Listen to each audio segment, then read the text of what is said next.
We're going to stay downtown. Crypto.com arena. We're going to hear from Darvin Ham. He's speaking with the media.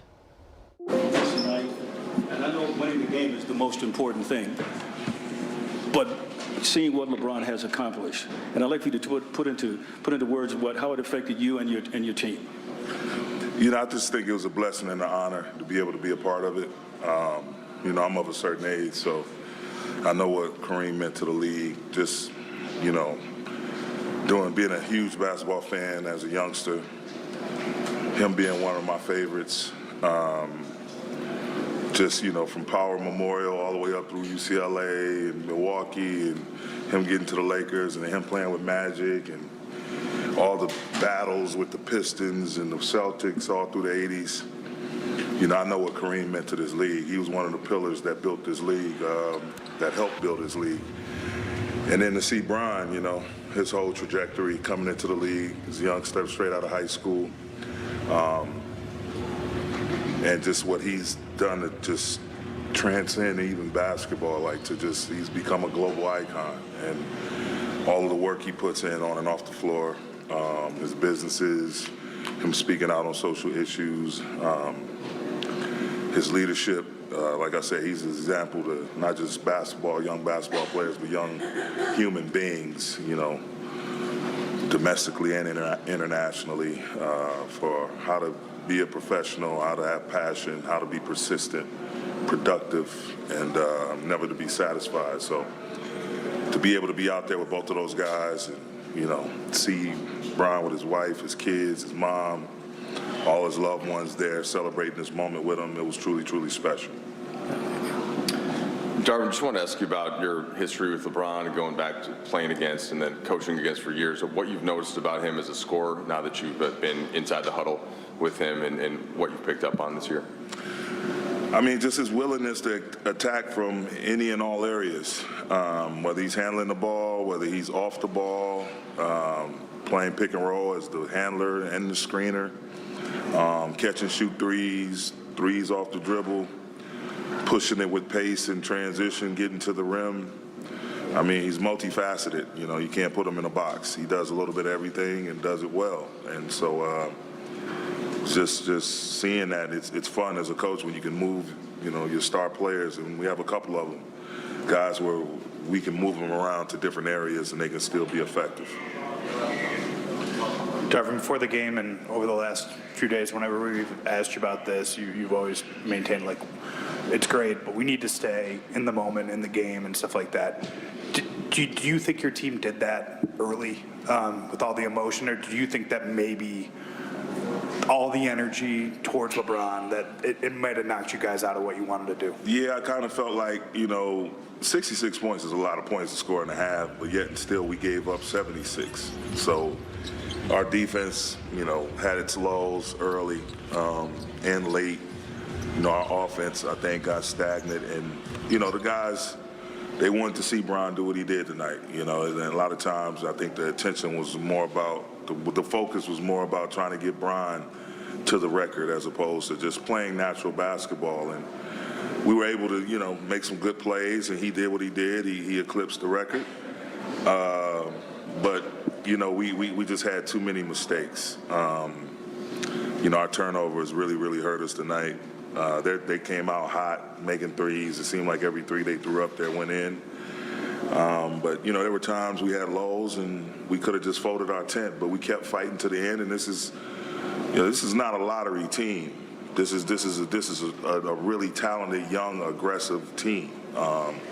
And their record reflects that. I think after the night, this win puts them at 26 and 28. They're right there in the mix with a hell of a player and Shea, and a lot of good young players around them. So their energy level, their competitiveness, it showed tonight. You know, they've really had some big wins this year against some really elite teams. So by no means, in no shape or form, where we, you know, overlooking them and just solely focused on the record. We knew we had to come out and play. It sucks that we didn't get the win on a night like this, but, you know, there's a lot of things to pull from it, a lot of things to take away. You know, I'm happy that Bron was able to accomplish what he accomplished. And now, you know, we can just move on and try to submerge ourselves into how do we try and get better and win games and win enough to where we can be situated into the postseason. Darvin, you've obviously played and coached in finals games and kind of crazy atmospheres, but can you remember a regular season game with this type of atmosphere, and just how would you describe the scene overall? It was electric, man, and no, this, the first time I've been in it, I have to think about it, but yeah, something of this magnitude, outside of a finals matchup or a finals win, like this is definitely the electricity was in the building hours beforehand, and he gave the people what they wanted, in true LeBron fashion. So biggest thing is, again, to try congratulate him. We love him.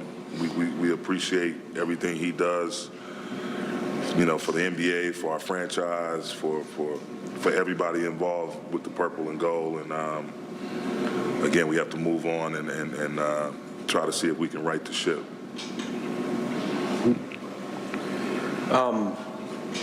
Darvin, just the amount of factors on your team right now. I mean, we're also, the last game before the trade deadline, as well as sort of the pageantry of this moment.